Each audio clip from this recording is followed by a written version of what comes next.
Hello, Speak Live, DJ Anthony Magnus in California. I'm in New Jersey. What's Hi, up, Anthony? Yo, what's up, Magnus? Hey, guys, don't forget, we're not giving any medical advice. Always check with healthcare professionals. We got to say that disclaimer all the time. It's the way it is nowadays.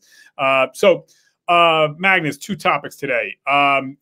Dry January, no alcohol January. That's the thing now. I don't know who started that, but that's a good idea. And also, what attributes are impressive? What makes a good man? So we'll talk about that. Okay, so the beer or the alcohol. So dry January. I don't know. I just heard about this recently. So that's a great idea. I think people. I think that's a good way to start off the new year. You know, like, hey, put the liquor down. Everyone got sloshed for the holidays, and I don't know. I mean, I think that, and there's been some articles about beer sales being down too, and I think that's a good thing because alcohol is a poison. That's not my opinion. That's a fact. It's classified as a poison, and I hope to see more and more people curtailing or stopping alcoholic drinking. I know a couple of friends of mine too were saying like that they're more into non-alcoholic beers and stuff like that of late. So that's cool. Yeah. I'm not saying make it illegal, but I think that, you know what I think? I think that alcohol eventually is going to go the way of the cigarettes, where like I think alcohol's consumption is starting to become passé almost. I'm not saying, yeah. What do you think, Magnus? I think, like with everything, it's going to be a roller coaster ride, as always. That it's going to go up, then it's going to go down, then it's going to go up, then it's going to go down. I think, unfortunately, I think that humankind have such a historical bond to alcohol, and like Christianity, for instance, we drink alcohol to bless Jesus Christ. So we have been using not just alcohol but psychedelics and things like that to achieve a more closeness to God, or whatever we want to call it, like some people say.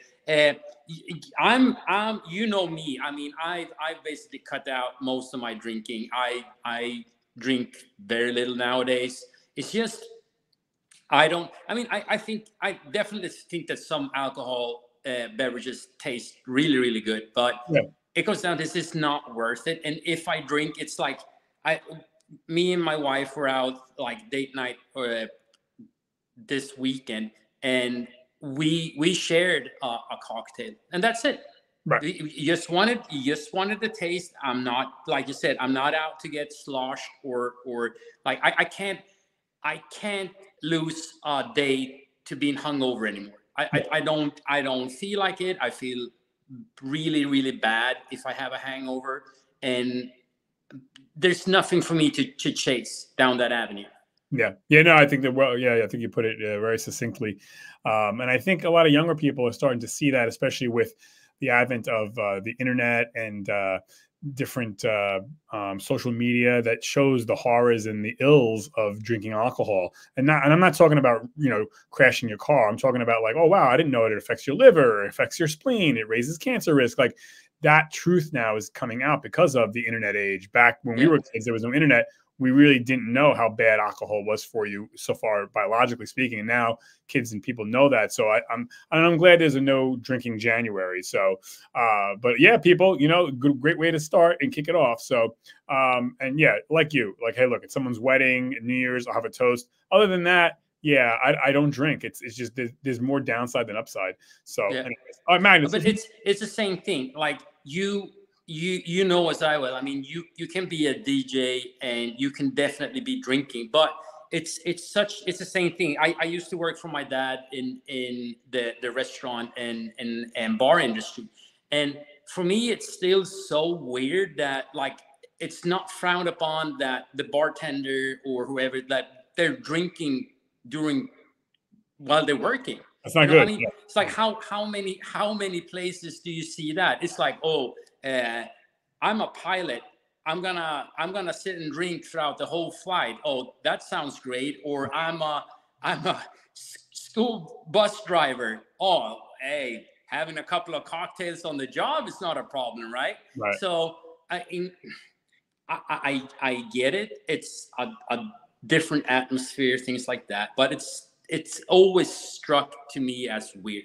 Yeah, 100%. So now, Magnus, let's segue into the next topic. Topic number two: what makes a good man? So, I'm going to segue from the alcohol because I always see when I was growing up, like I was always impressed when I saw the men in my life, my father or my grandfather or whatever, my coaches. Like I was always impressed with men that did not get drunk or did not drink. You know, like that were able to have a toast and that's it, or able to have a beer and that's it.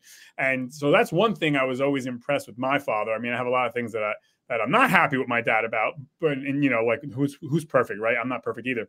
But one of the things that I was always impressed with my father, and I thought, oh wow, that makes my dad a good man, is that my father was never ever drunk so far as like when I was alive. Yeah, he got drunk when he was a single guy and in the military, but when I was born, from right now, like yeah, my father has never been drunk or buzzed, and I always thought that was a very good attribute. I was always like proud of my dad growing up. Like yeah, like that made me feel good, you know. So I would say one attribute of being a man that what makes a good man is good men know their boundaries. Good men don't cross the boundaries. Good men don't lose control. And that's what getting drunk is. You're losing control. So I think good men are always in control. Now, what would be an attribute for you that you're impressed with when you see other guys out there, or when you were a kid, that made you think, "Oh wow, I want to be like that guy"? Keeping the words. If they say they're gonna do something, you do it. You know, like you're not flaky. Yeah. So like you said to someone that you're gonna show up and you're there and you perform what you're supposed to, and then you can leave. I understand that certain times there are emergencies and things like that, but I think we have an issue in society today with the FOMO. People have such a hard time to committing and saying yes to things, and they also have another problem is saying no. People don't say no enough to things. That you always have to go there. Like sometimes you just have to say no and stay at home, chill out, or whatever. If you're a parent, I mean, you should feel like you want to spend your free time with your family. Yeah. Like if you're not feeling that, like you should look at yourself too. So like as a parent and as a man, it's like you want to spend as much time as possible and like be proud of your kids and be sure that they get a good upbringing. Yeah, along those lines, that someone who keeps their word. I agree with you there, and also someone who's on time. Like I fucking hate when people, man or woman, but we're talking about men. What makes a good man? And that's one thing about my dad also that I always appreciated. That my father was always ahead of time. If you told my dad 7 o'clock, he was there at 6:59. If you tell him 4 o'clock, he's there at 3:59. So like, but that's also like the like military background. I'm the same way. I mean, we had a saying: if you're not there 5 minutes early, you're late. Right. And I can't tell you how many people that I know that I really can't be close to, or I can't. Yeah, I just because they're always late or they're always got some fucking excuse, and it's affected relationships in my life where I'm like, you know, they're good people, but I can't count on you. I just, you know, so we've went from friends or being close to now being acquaintances, and that could be family, could be friends. But yeah, the other thing I would say that impresses me about a good man, not so much a moral thing here, but this is just more an attribute, and that is I'm always impressed with guys, and again, women can do this too, but this is the guy show about what makes a good man. I'm always impressed when shit goes down and things go crazy when a guy or a person can keep their cool. Like I have a good friend of mine, you know, I won't give his last name because I'm sure he's he's into his privacy, but his name is George.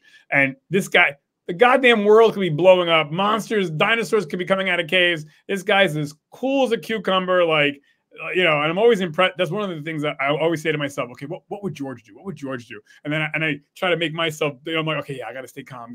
You know, so I'm always impressed when men are calm under fire. And I'm not talking about literal fire, but in situations that are stressful, financial situations or situations with family or friends or whatever, you got a flat tire. Like I'm always impressed when dudes can just keep their cool and be like, okay, not a problem. We're going to get through this. And, you know, I like that. I I always strive to be that in my life, you know. Now, anything else? What about you? Another thing you got? I would say, like, if we're looking at like the term Renaissance man, that that you're able to, like, that's kind of keeping cool, but that you're also able, you're knowledgeable. You're knowledgeable of a lot of things, and you can actually perform a lot of different tasks, you know. And even if you can't like do it, you can actually like look it up and learn it fairly quickly and do it okay, you know. I mean, you're not going to be a professional, but you can get by. I think like be able to use tools, be able to you know, have a conversation with mostly all people, and like be interested and talk to them and things like that. So that would be another thing. Yeah, I would also, that's a pretty good one too. I would also say I'm always impressed when men are not about money. I think sometimes, you know, in this society, we're taught or it's glamorized that, oh, this guy makes this much money and they're about money and he's got all this money. And for me, that's not a strong man. That's not a good man. Although, don't get me wrong, of course, yes, you have to pay your bills, and making money is not a bad thing. But when all you are is about money at all costs, and you never turn down money ever, like you're a prostitute, that's bad. Like I'm always impressed when guys are like, you know, oh yeah, I turned down that deal, or I turned down this offer. I'm like, well, that's pretty impressive. I like that.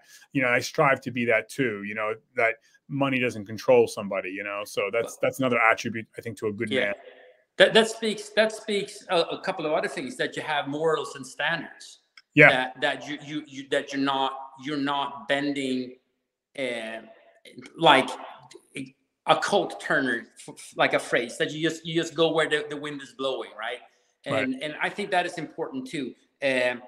Another thing that I truly enjoy, and this has nothing to do with a man or women, but it's people that are good communicators.